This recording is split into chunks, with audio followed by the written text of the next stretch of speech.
Hello everyone. तो आज मैंने SBIPO का एक प्रीलिम्स का मॉक अटेम्प्ट किया है और एक्यूरेसी तो मैं कहूँगी अच्छी है, 90 एक्यूरेसी है। बट ना आप मेरे मार्क्स देखना, आपको पता चलेगा कि क्या मार्क्स रहे हैं मेरे।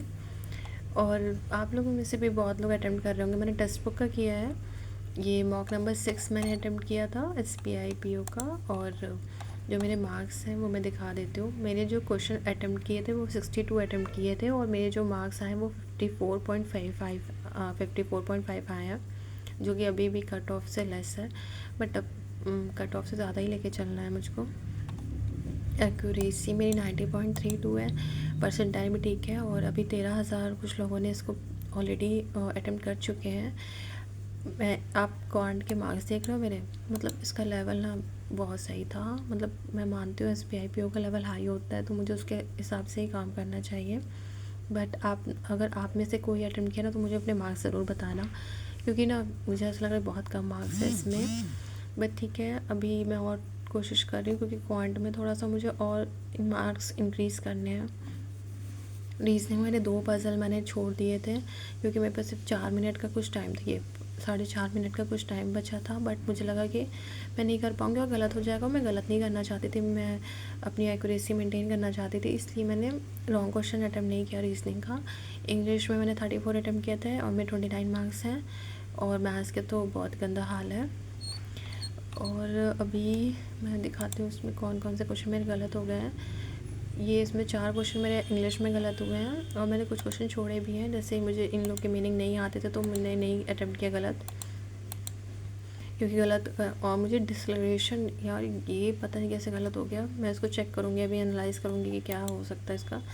और ये RC का मुझे 2 क्वेश्चन मैंने नहीं किया, मतलब टाइम ख़त्म हो गया था मेरा और टाइम नहीं बचा था तो नहीं, अदरवाइज़ मैं इन तीनों क्वेश्चन को भी अटेम्प्ट करती। और इसमें मेरा गलत हो गया है, मुझे नहीं पता क्या गलत हुआ है। ओके, ये स्पेलिंग एरर है, एकोमोडेशन की स्पेलिंग गलत है। एकोमोडेशन, ओके, डबल M रहेगा। मुझे ना बहुत कन्फ्यूज़न हो जाती है ये सब कुछ स्पेलिंग में, मतलब आता रहता है बट ना कन्फ्यूज़न होने की वजह से थोड़ा सा गलत हो जाता है इसमें। ओके, रेडीमेड, ओके ठीक है। अब ये मुझे पता चल गया कि मैं इसको नेक्स्ट टाइम से इसको सही से अटेम्प्ट करूँगी। अगर ये क्वेश्चन मुझे दोबारा आएगा तो ये मेन आएगा, बट MEAIN होगा। ओके, क्वांट में मैंने अटेम्प्ट ही कम किए थे, 2 ही क्वेश्चन रॉन्ग हुए हैं। और रीजनिंग में तो सारे क्वेश्चन मैंने ठीक किए थे। ठीक है, अभी के लिए तो मुझे लगता है थोड़ा सा बेटर हुआ है, क्योंकि मैंने जो पिछले मॉक दिए हैं उनमें से तो मुझे लगा कि इसकी मतलब एक्यूरेसी भी सही है और थोड़ा मार्क्स भी थोड़ा पहले से बड़े ही हैं। बट मैं टारगेट हमेशा आगे का लेकर चल रही हूँ। जैसे इसमें 60 का कट ऑफ है ना, तो आप हमेशा 80 का कट ऑफ लेके चलो। भाई देखो, मैं बताती हूँ, आप ये सोचो मत कि मेरा कट ऑफ क्लियर हो रहा है 1 या 2 नंबर से। मतलब यार पेपर में ना 0.5 नंबर से, 1 नंबर से, 2 नंबर से वो ज़्यादा हर्ट करता है। तो हमेशा टारगेट आगे का लेके चलो, ताकि आपको 1 या 2 नंबर वाला सिस्टम ही ख़त्म हो जाए। मतलब मेरा हमेशा ऐसे ही नाटक हुआ है, तो मैं अब चाहती हूँ कि मैं 1 या 2 नंबर के पीछे मुझे स्ट्रगल ही ना करना पड़े।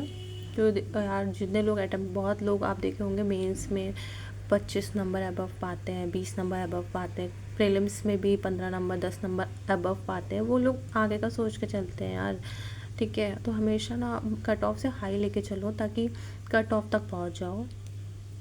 0.5, 1 नंबर 2 नंबर ना किसी को बताओगे ना, कोई किसी को फ़र्क ही नहीं पड़ता आपके कि आप 0.5 नंबर से रह गए। आपका एट लास्ट आपका रिज़ल्ट मैटर करता है सबको।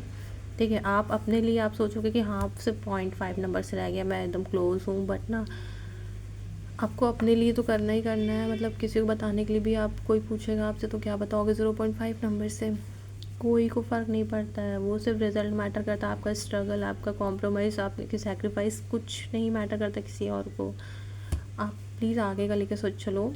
इसलिए मैंने इस साल का सोचा है कि हमेशा मैं कट ऑफ से हाई लेके चलूँगी और मैं कितनी प्रैक्टिस हो सकेगी ना मैं उतनी प्रैक्टिस करूँगी, मेंस की भी और प्रीलिम्स की भी। प्रीलिम्स का मैं मॉक देती हूँ, मेंस की मैं तैयारी कर रही हूँ, क्योंकि प्रीलिम्स निकालने के बाद ना मेंस बच जाता है ना तो वो ज़्यादा और हार्ड करता है।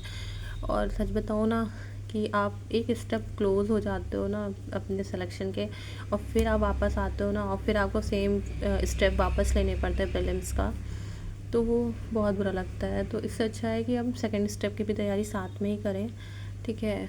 और आप लोगों में से भी बहुत लोग होंगे जो मेंस की तैयारी कर रहे होंगे और बहुत लोगों का निकल भी रहा होगा, इनफैक्ट मुझसे ज़्यादा मार्क्स आए होंगे, क्योंकि मुझे दिख रहा है मैं अभी थोड़ा बहुत पीछे चल रही हूँ, बट मुझे आगे लेके चलना है।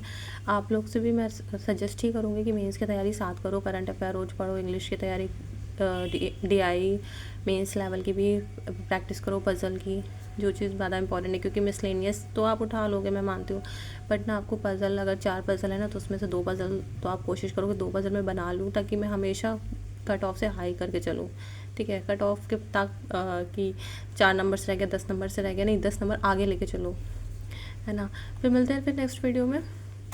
आप लोग बताना कि आपका मार्क्स इसमें किस में लगा। देखो मुझे लगता है कि ना सब लोग टेक्स्ट बुक कम सॉल्व करते हैं, मुझे ऐसा लगता है, क्योंकि मैं मॉक स्कोर अगर मैं यूट्यूब पे सर्च करती हूँ ना, तो मुझे स्मार्ट कीड़ा, गाइडली, ऑलिव बोर्ड के ज़्यादा दिखते हैं, टेक्स्ट बुक का ज़्यादा नहीं दिखता। बट ना मुझे ऐसा लगता है कि टेक्स्ट बुक भी उसका लेवल भी सही रहता है, मतलब वो कुछ क्वेश्चन, कुछ ना पेपर उन लोग के क्वेश्चंस रिपीट होते हैं, बट ठीक है।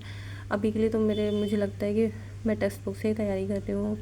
और 2-3 प्रैक्टिस करने के लिए रख लो ना, तो बहुत कन्फ्यूज़न होती है कि ये भी सॉल्व करना है, वो किसी में कम मार्क्स, किसी में ज़्यादा मार्क्स। तो आप 1 या 2 ही प्लेटफॉर्म लेके चलो अपने लिए, क्योंकि यार देखो आप जितने लोग हैं ना, दिन भर तो आप मॉक दे नहीं रहे, 1 मॉक देना है आपको। आप एक अच्छा सा कोई मेंस का कोर्स अगर आप चाहो तो आप परचेज़ कर लो, 1 या 2 सिर्फ आप प्लेटफॉर्म चूज़ कर लो, जो आपको सही लगे, जो आपको लेवल ठीक लगे वैसा करो, ठीक है। फिर मिलते हैं नेक्स्ट वीडियो में, तब तक के लिए थैंक यू।